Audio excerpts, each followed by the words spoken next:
It's my friend No Two did this piece right here. I was at what's it called, Art Basel, and walked in. I'm like, hey, give me that thing. It's powerful. Isn't it? It's powerful. What do you get out of that? A very powerful, strong,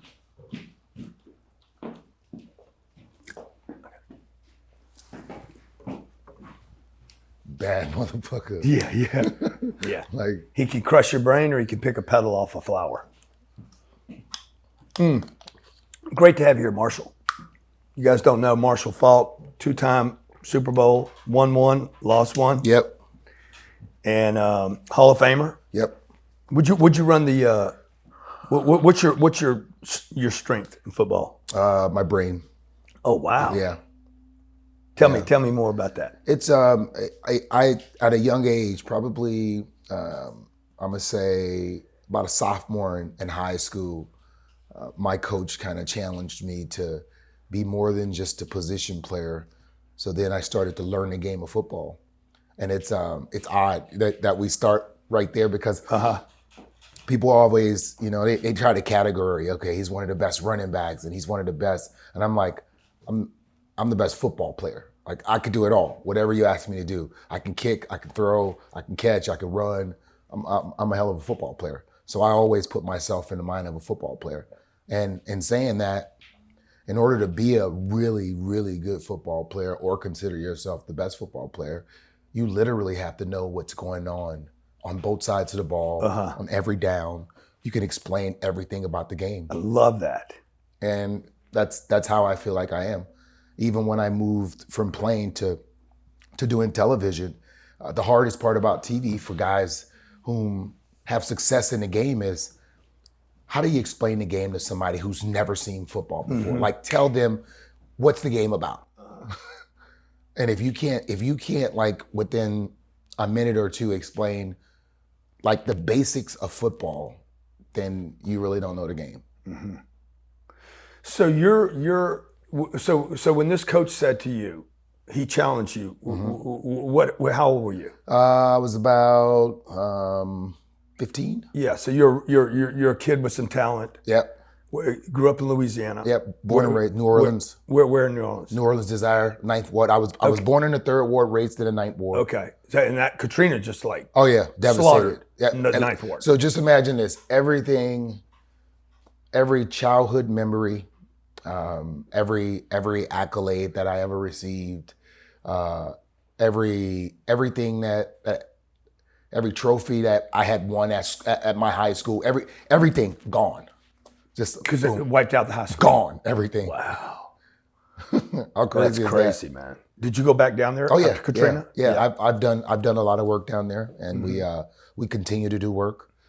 But it's one of those weird things that, although that happened, New Orleans used to be a very segregated city, and now when you go back, it's like different races are living in.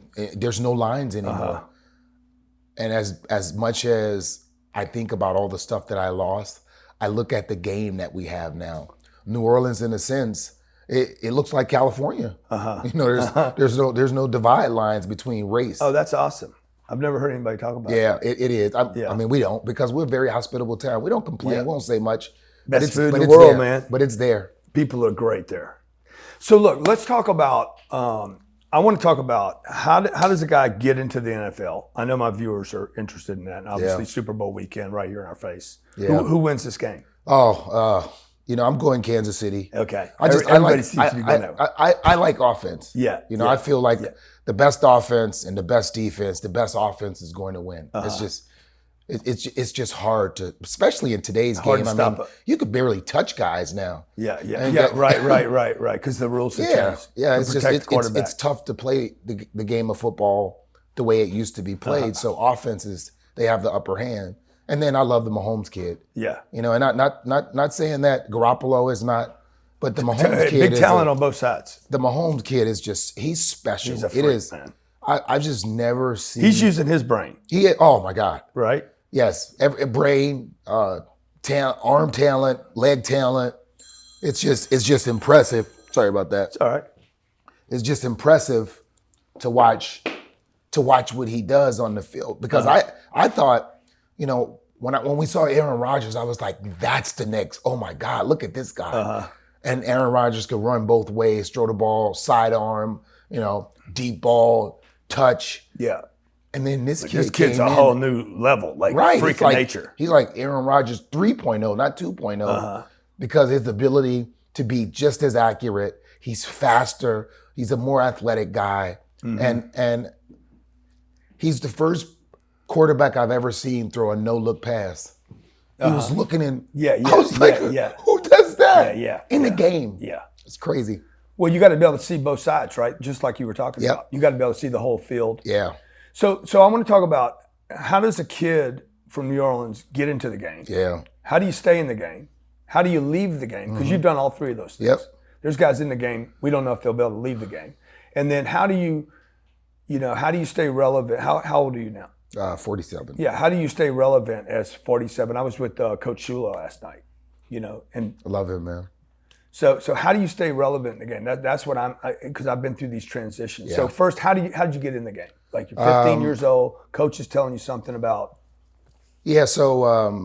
Are you thinking ball player? You know you're going to be a ball player at 15? Well, I knew I wanted to be a ball player, and what my coach asked me to do at the time, I didn't know what it was. I just thought that he just wanted to move me around. So having me think the game, I played in games. So let's say the game started. If we kicked off, I kicked off. If they kicked off to us, I returned the ball. First play, I'm either running back, quarterback, wide receiver. If we're on defense, I'm covering the best wide receiver. Why were you picked? Because you're talented? I literally played whole games. If we were punting, I was the punter. If they were punting, I was the punt returner. Wow. So it was you got a lot of time. Yeah, well, I played a lot, but I didn't understand what he was doing at the time. And as I moved on, I remember when I went to college. So just imagine I played whole football games in high school. I go to college and they say, okay, we only need you to be a running back. I was like, that's it? So now I'm sitting down. I get the rest while the defense is out there. And then when I went to the next level, to the NFL, being able to learn everything. I mean, I played as a true freshman, second game of my career, rushed for 386 yards and 7 touchdowns. I was like, man, this is easy. Just playing offense. Because you think the early training playing would know every role, knowing every role. I was ready, and I had no idea that that's what he was doing, and I didn't realize it until I got to the pros. And when you get to the pros, what happens to a lot of guys is they try to specialize you. So they actually try to minimize you and make you think less, because they feel like whatever you're doing, if you're thinking less, you're going to do it faster, better. And I was a more methodical guy. So when they try to shrink you, I was growing. So I'm doing what the quarterbacks are doing. I'm looking at the game through their eyes. Right. And when you take that approach, then you become basically another quarterback on the field. So me and the quarterback, I see the game through his eyes. Every quarterback I played with, we had a connection. I knew where the ball was going before it was going there, just like he did. It was just whether because you had been in that position. You had assumed that. Yep. Yeah. Yep. The plays happen before they happen. So you didn't know this. You didn't know he was. Why did your coach take such interest in you? I think he understood not just my talent, but that I was astute of the game. And a lot of times when you're coaching people or you're giving people advice, you have to have foresight. And he had that. And I was lucky. But why you? Like how many kids were there? Oh man, we probably 40, 50 kids. Yeah, he's not being paid. No. You're not being paid. They're not being paid. There's a bunch of kids in New Orleans, Louisiana. I'll say this. So I did a lot of things to get away from my environment. So growing up in a bad neighborhood, stuff like that. I woke up early, went to school, worked out. After practice, I stayed, worked out. So I think he saw me doing more. When you see somebody doing more than you ask them to do, it kind of lets you know that that they're looking for something and they want to be successful. You know, I know for me, when I say, okay, here's what you do, and I give you 10 things to do, and let's say you do 15, right? I want that person. Yeah. Like I don't have to tell you to do So the you other were 5. taking on more responsibility. But it you wasn't wanted even- more. Yeah, I just wanted more, and not to mention, I just wanted to be away from the environment because I didn't want to be that. I have 5 older brothers. They showed me what not to do. So what was in the environment? Oh, I mean, drugs, murder, Gangs, burglary. We didn't really have gangs. You know, it was just, we didn't really have gangs, but I mean, in my neighborhood, we fought for fun. Okay, we're gonna have a fight just to make sure you know how to fight. I won't see if you know how to fight. Okay. Wow. It was just, it was like we fought for fun. Yeah. Like closed fists. Yeah. Boredom, just boredom, Yeah, nothing to do. Yeah. It was entertaining. And laughed afterward. I'm like, look, I popped you in the broke your eye. nose. You got that was just how it, like fighting wasn't a thing. Yeah. It's crazy how that happened So because I had to get away from that. 5 kids or 6? What's that? How many brothers and sisters? 5 older brothers. That's it. You're the So it's youngest. 6 of us, yes. So you're just getting pushed around all the time. Oh no, I got beat up. Yeah. Not pushed around. Like I got my butt kicked. Yeah. So 6, poor. Poor. Yeah. Didn't even know it. What did mom and dad do? My dad was he drove trucks. He was a delivery guy, and my mom worked at like a department store called Woolworth. Yeah, I remember Woolworth. Man, I'm Worked old enough to remember. There you go. Worked at Woolworth. Yeah, and then mom comes home. She fixes the meal. You guys are all. Mom come home. She cook, and then she go to her next job. Yeah. What's mom and dad telling you as you're growing up? What's the messaging? There wasn't much to be messaged. You know, it's like I got 5 older brothers. Couple of them are in and out of jail. Couple, you know, go to culinary school. They, you know, become chefs. You know, it's like in my neighborhood, you either graduate high school and you try to not die before you're 21.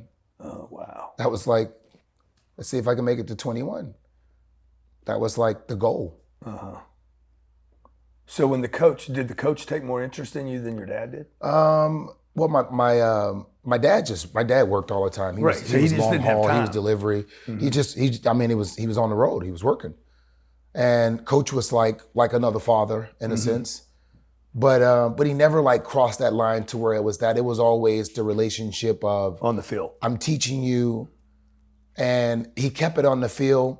But you know, as you get older, you start to think about the things that he said and how he said them and what he was doing. Like when you're young, you don't see it. He was just preparing me for life. He was teaching me life lessons. They just go along with football. Yeah. It just happened. Like what? What do you think? What do you think? It just happened to go. So it's funny because the one that I remember the most was he used to say to us, and he'd say it to all the guys. Let's say I fumbled the ball, we lost the game. Or you make a bad play, say, listen, if you travel down the road with no speed bumps, you're headed for a dead end. And I used to be like, what does that mean? What does that mean? And it never really dawned on me until I got older and I realized the speed bumps are the challenges in life. Right. And you have to go through something. This is exactly what it is. And you just go over the speed bump, you acknowledge it, and you move on. And that's life. But if there's no speed bumps, you're not learning anything. You're gonna crash and burn. Like it's a good chance. Like boom, you're gonna hit that dead end. So when I was a kid, I just used to listen. And I was like, what does that mean? Yeah. It sounds like he's still an influence to you today. Oh, without a doubt.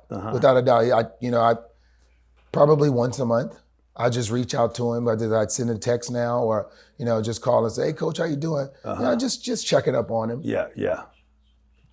So you went to college? Yeah. In San Diego. Yeah, San Diego State. So how did you make, how difficult was that to get into the school, or were other schools vying for you? Or? It was yeah. I mean, I was All-American. You were getting scouted in high school. Yeah. How'd that feel?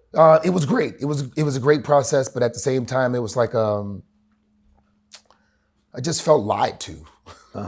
because they come, they sit down in your house, they talk to you and your parent, and they tell you like, hey, we're going to take care of your kid. We're going to do this. We're going to do that. And so for me, I wanted to play running back, but because I played so many positions, they didn't really know what to do with they didn't have this thing called athlete. Literally after me, and when they missed on me, they created athlete. So if you play multiple positions in high school, you're an athlete. Oh, wow. I didn't know that. Yeah, if you either had to be something. You had to be a running back, a quarterback, a defensive back, a wide receiver. You couldn't just they didn't have this thing called athlete where you played multiple positions. So I was the first. Well, after me, they started considering guys athletes if you played multiple positions in high school. So I didn't. I got recruited by everybody, and it was just weird sitting down. What are they telling you? What are they telling you at the kitchen table? They just, hey, we want you. We want you to come out of school. And first thing I'm like, so what position am I going? What position? I was like, I wouldn't want to play running back. Well, we think you'll make a better defensive back. I was like, no, don't want to go there. I mean, I turned down Miami. I turned down LSU. I turned down Nebraska, Texas A&M, Oklahoma. I turned down a lot of good schools because I knew where I was most happy. I was happy with the football in my hand. And the best part is I make a decision to go out to San Diego State only because I was like, this is where I want to live. Oh, I want to live here. They took you out there? Yeah. So you had seen it? Yeah, so I flew to San Diego State. Yeah, I was like, it's pretty compelling. I'm like, I don't know about the football team, but this is where I'm going to live. Yeah. Was that your first palm trees that you saw? First palm trees. You'd never been to California? Never been to California. You're like, this is my home. This is it. This is it. It was clean. I was like, man, this is awesome. Yeah. And that's you'd have probably played defense there. That's a good question. It's a good question. Yeah. That is a good question. But I didn't have to. Coach Luganville, he stuck to his word and allowed me to play to position I wanted to play. And so they say, yeah, you can come and you'll be running back, and that's fine. So I'm a freshman. They have two other freshmen that they brought in. One was like all San Diego, played at Mira Mesa High. I think he had the second most rushing yards in the state of California. So they bring him in with me. And then there's 5 other guys that's already at the position. So I'm like 8th on the depth chart. And, I called coach. I was like, hey, coach, he said, listen, opportunities to compete sometimes present themselves. This is one of them. And I'm like, I was expecting coach to be on my side and be like, I can't believe they brought you in like that. And then I just, all right, well, I'm going to show him I'm better than him. And I went out there, and by the time we played our first game of my freshman year, I was second on the depth chart. The guy who started the season. The Miramar kid. No. I beat him out. Yeah, I beat him out early. Do you still know that guy? Yeah. Well, did he ever do anything? Nah, he kind of. Yeah. What he watched me do in college kind of caused him to burn out a little bit because he just was so used to being the best. Yeah. And he hadn't seen anybody better than him, and he couldn't. He didn't deal with that very well. I understand that. And so, by the time we got to first game of the year, I was second on the depth chart. The guy who was starting in front of me, he actually was. You call it the depth chart, huh? Yeah. I've never heard that term. Yeah. So the guy ahead of you, he was like. Does he go away? How do you replace him? He was picked to be all conference. And he and I were actually so. Did he go on to play the game? Yeah. So he first game he starts, has a decent game. I get in. I probably had about 5 or 6 carries the first game. I think my first carry I broke through, did a spin move, ball flies up in the air, and I go run to the sideline. Coach just looking at me like, and then second game. What? I didn't get. No, he's just looking at me like. Good or bad? No, just shaking his head. I mean, I fumbled the ball. You fumbled the ball? Yeah, I fumbled the ball. Okay. Not just fumbled it. I did a spin move and the ball went up in the air. You just nervous? You just... I have no idea. Yeah, you still remember that first play though, huh? Yeah. Wow, dude. How many years ago was that? Oh, it was 1991. Gosh. You still remember that first play, huh? I remember plays, games. That is crazy, man. It's just, and it's they're in there. But so second game of the year, because he's doing punt return and kickoff return. First play of the second quarter, they punt the ball to us. Boom, he gets a hit in the leg and he's down. Mm-hmm. And we just got the ball. And I'm getting ready to run out there. Coach grabbed me by the face mask. Hold on to the ball. I'm like, okay. And then that was it for him. I mean, he got to start a couple more games, but he got hurt. He got hurt. He came back because you couldn't lose your job to injury. But in that game was like, I bursted onto the scene. I had 386 yards and that game? And 7 touchdowns. Yeah. That year. That game. That game. 386 yards? That game. That is crazy. That was like, hello. You didn't drop the ball that night? Oh no. Coach, what's Coach doing now? Like, this is my man. This is my guy. He was literally in disbelief. He stood in the presser and was like, we knew the kid was talented, but oh my gosh. Like your coach is saying. He gave you a scholarship. Takes on a new term he gave me a scholarship. He's like, oh my. Wow. So picture this. This is the first year, freshman year. 386 yards.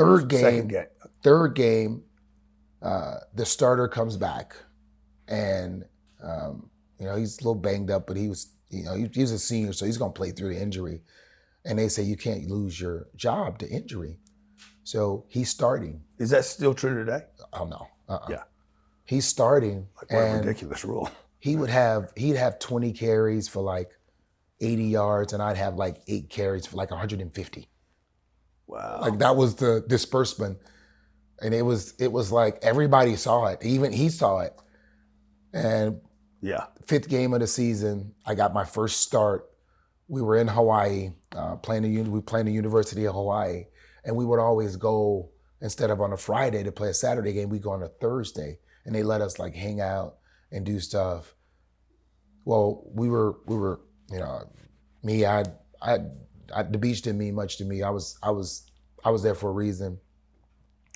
And he fell asleep on the beach and missed the beginning of the team meeting. Oh. And that's how he lost his job. Wow. That was my first game of the year, of my freshman year. I started, it was against the University of Hawaii. I rushed for like 240 yards and had an off day. 4 touchdowns. I missed the mark a little bit. Yeah. So transition into the NFL. Yeah. When are you getting scouted? How soon in your college career? You start once you burst onto the scene, they start to evaluate you. You're in the evaluation process in college. Yep. Freshman year, they're starting to look at you. You're in the evaluation. So your process. name's starting to hit some lists. Yep. And so there's this, and it happens every time. When a player do what I did, they start to question, well, can he play pro now?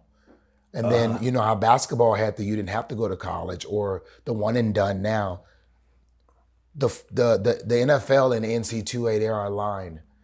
The NFL uses the NC2A as their minor league systems in a sense. Because, right. And to make sure that the NC2A get the value out of it, the NFL will not accept a kid who's not 3 years removed from college.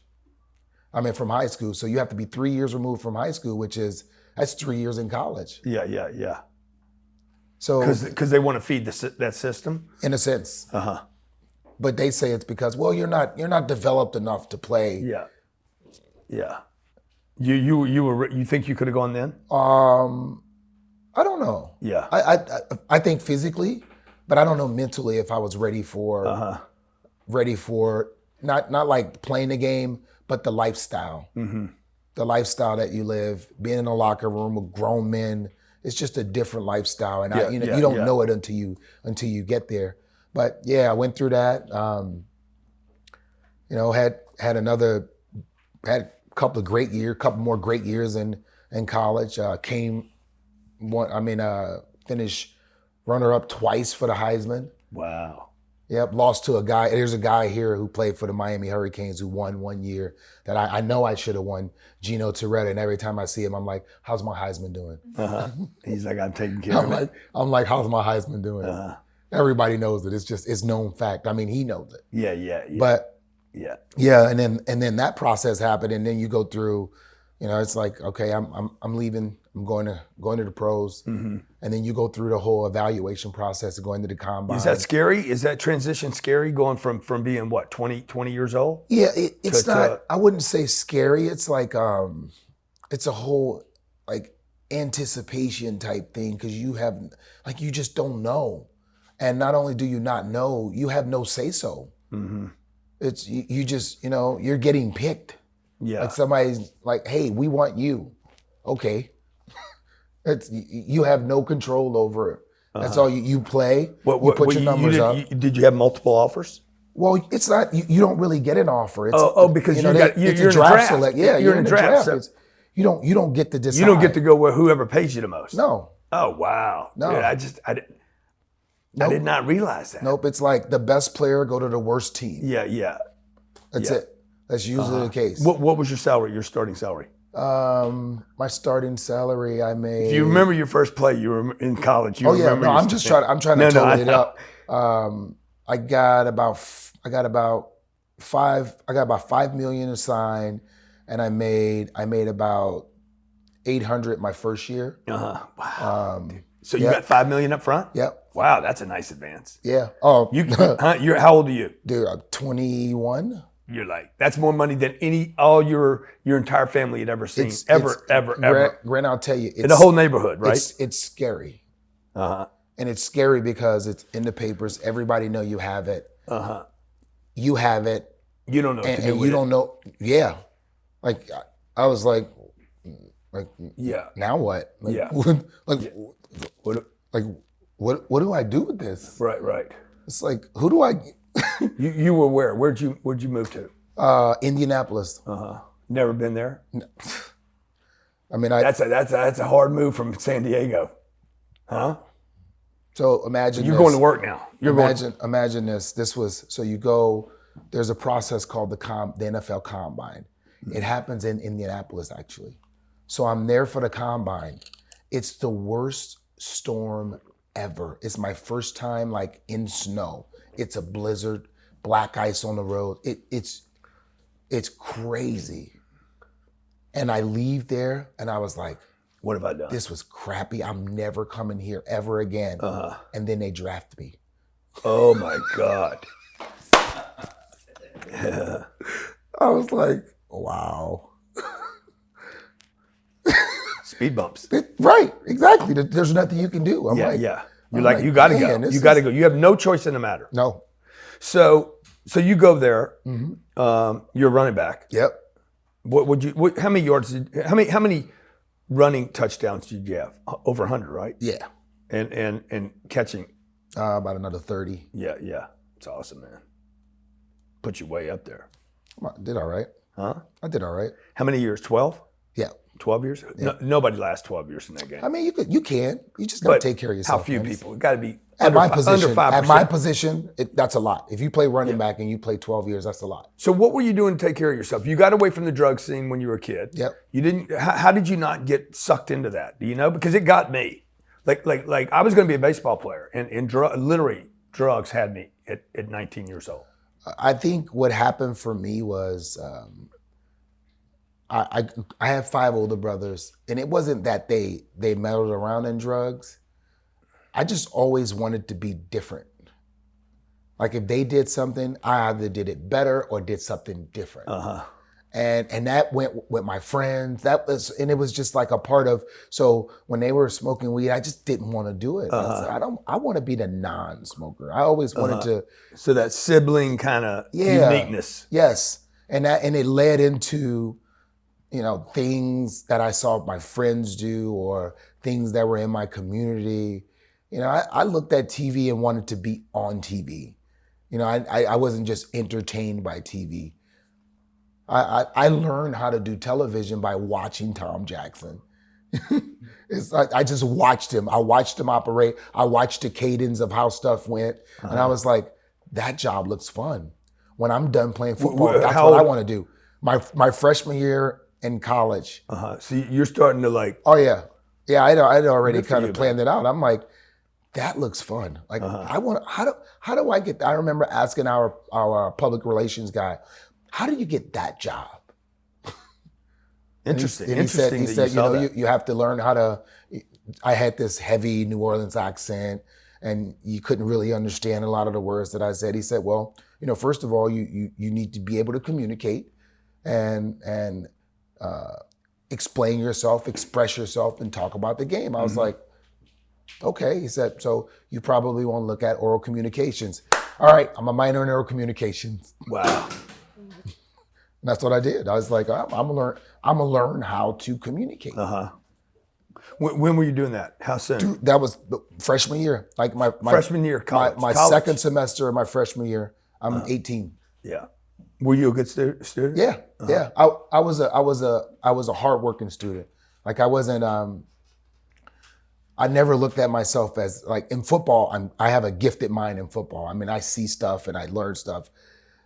School wise, it didn't intrigue me. It wasn't as stimulating as football was. So I had to work harder at it. I had to work harder than most to make good grades. The best and worst parts of the NFL of playing the game for 12 years. The best part of the NFL is the camaraderie. You just there's no locker room. When you come in your office and you got a team.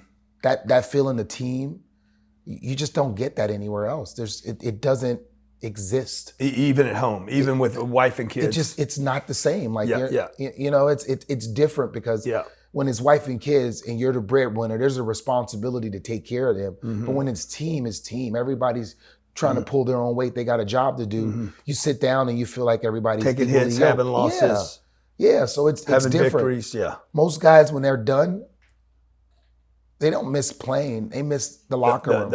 The bond. Yeah, it's just the team. It's such a huge part of your life. And then one day, you retire and it's gone. The worst part is the business of it. When you learn, so you play in Little League, you play high school, and then you play college, and it's all about the team. It's all about winning, and then you get into NFL and realize that it's a business. It's all about the money. Yeah, for them, it's like, okay, this guy can help us win, but he costs a little too much, so we're going to get a guy that's less than him for a lower salary, and we should be able to win if somebody else can cover up this.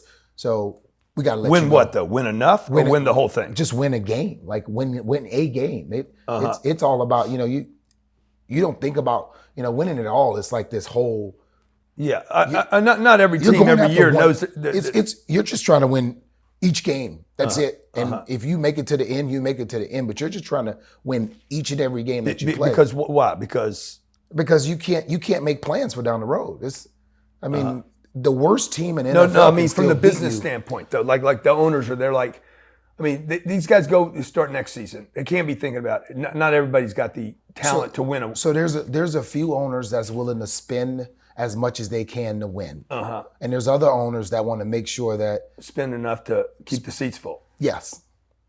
Everybody's not playing to win. They're not. Wow. Everybody's not putting the best product on the field to win. Like, who are some of the guys that are like they'll spend it all to get there? Can you tell me that? Kraft's got to be one of the It's the usual. So I mean, Kraft's not a big spender. Kraft he doesn't have to be a big spender because they've created something that players want to come and be a part of. Yeah, a winning formula. And it starts with him. It all starts with ownership. They have the best of the best. Actually, they're the only team. They're the only team with not one team plane. They got 2 team planes. What does that mean? Their own plane. Kraft their own plane. They have sorry. I thought you said team plane. He's the only team. Yeah, 2 planes. Yeah, not one. Like there's not another team with 1 plane. He has 2. Yeah, that's awesome, dude. But he so what's the thing that draws people and players there for lower salaries? They want to experience winning. Is it Bill or is it Kraft? Well, it's both. It's both. Kraft create the culture, and Bill kind of conducts it. And understand this: the hardest part about playing professional sports when everybody's making a lot of money is I can't motivate you to get a job done that somebody is paying you to do if you're making more money than me? Like, huh, I'm supposed to motivate you? But when you go to New England, it's to a T. Everybody's doing their damn job. And if you're not, they're going to cut you. They're going to let you go. Sometimes in sport, guys, they're not holding up to their end of the bargain. Yeah. It's like so you're saying the motivation is the rewards or the penalty. In that case, it's really more the penalty, which is right. We'll just get rid when of you it. go to New England, you know It's penalty motivated. That like he has everybody in line. It's like this thing is gonna work. It's a machine. It's running. And if you don't run with it, you get ran over. So why did AB go? Did they just blow AB out? Because I thought that was a brilliant move.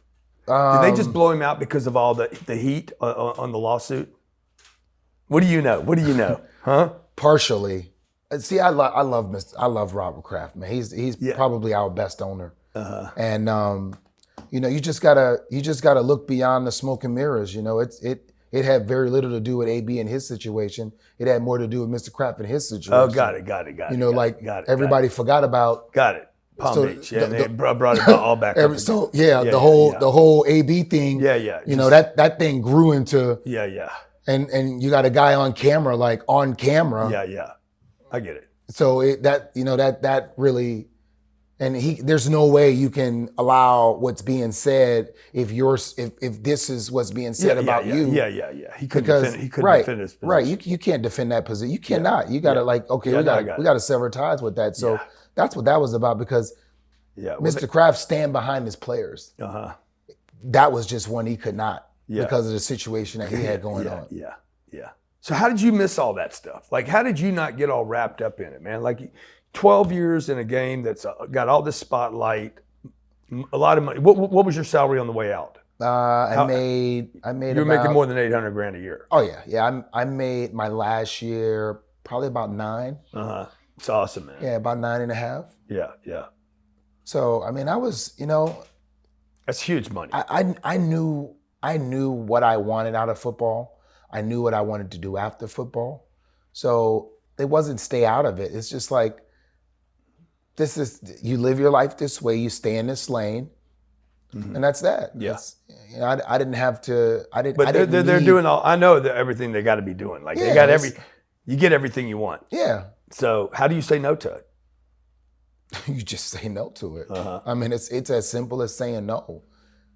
You understand? I knew.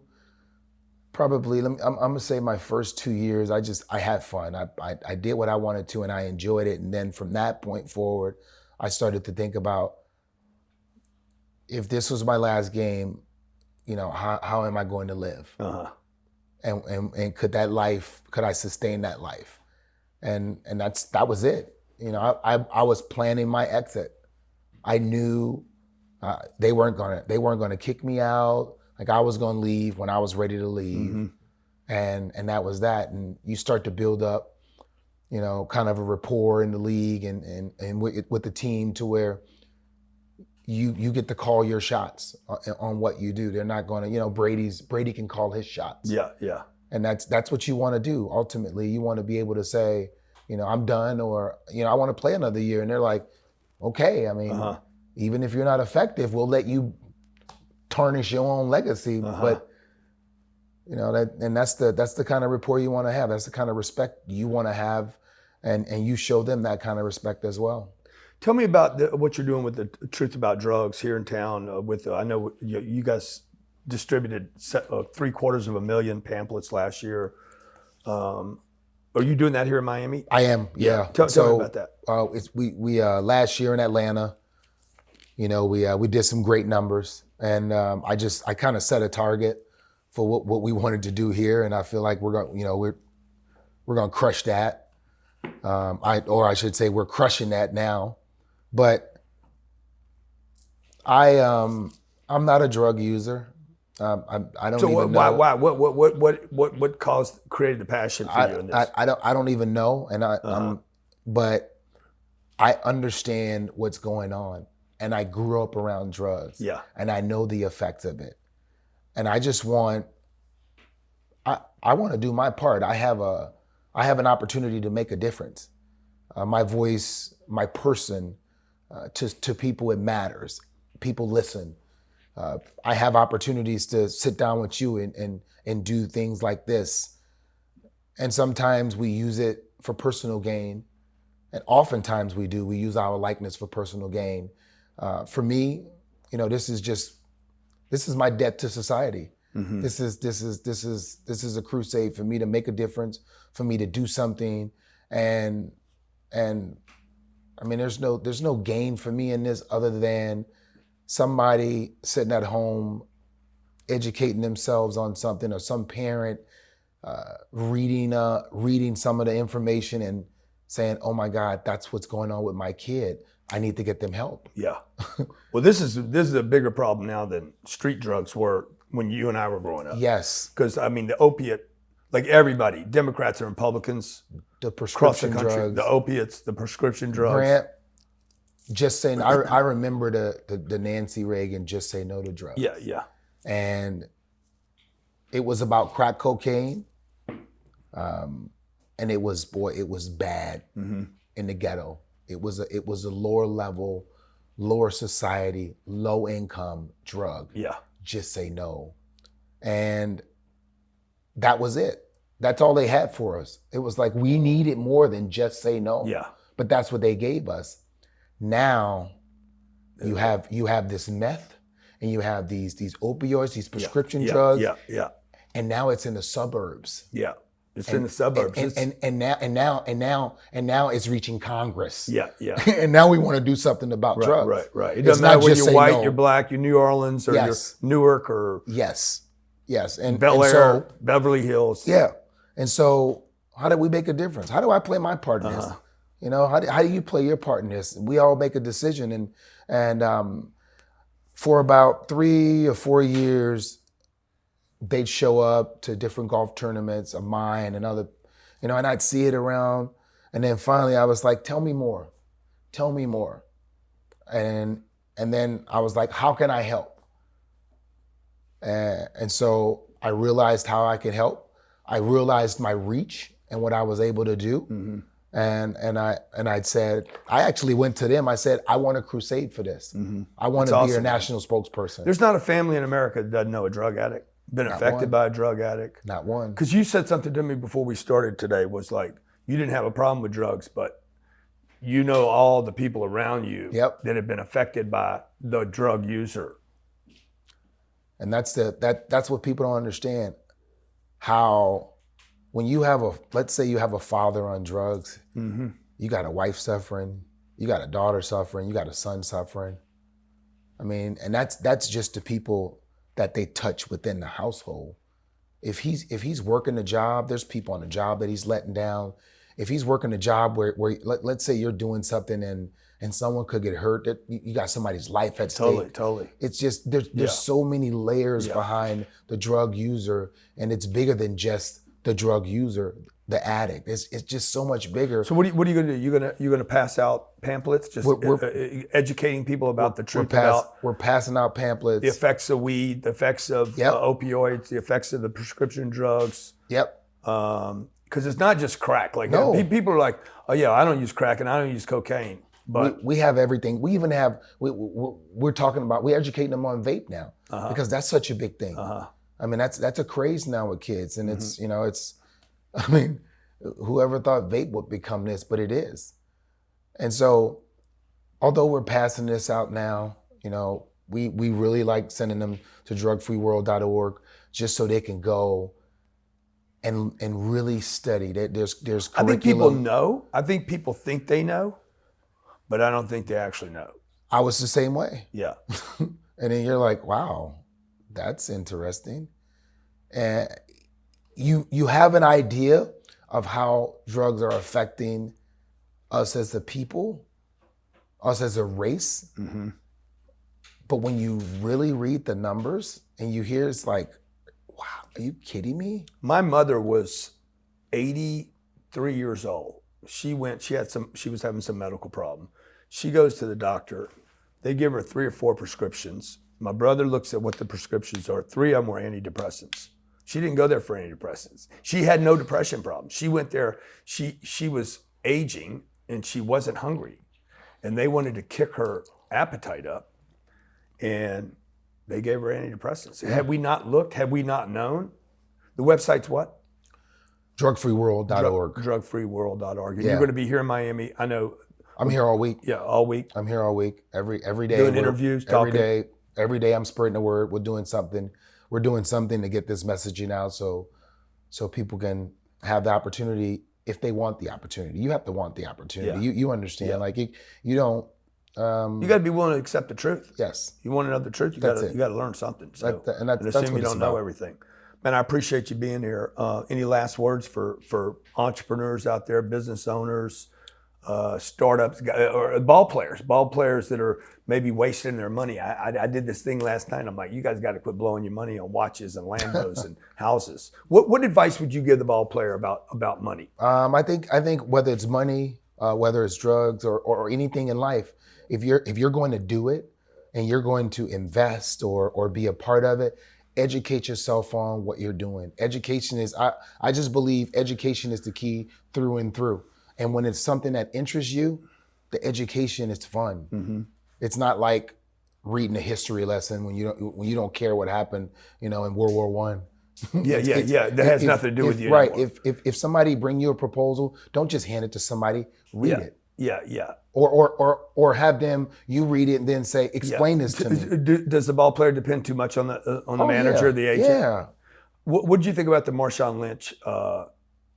Take care of your chickens, take care of your body, take care of your money. What did you think about that? That's what he's saying. Uh-huh.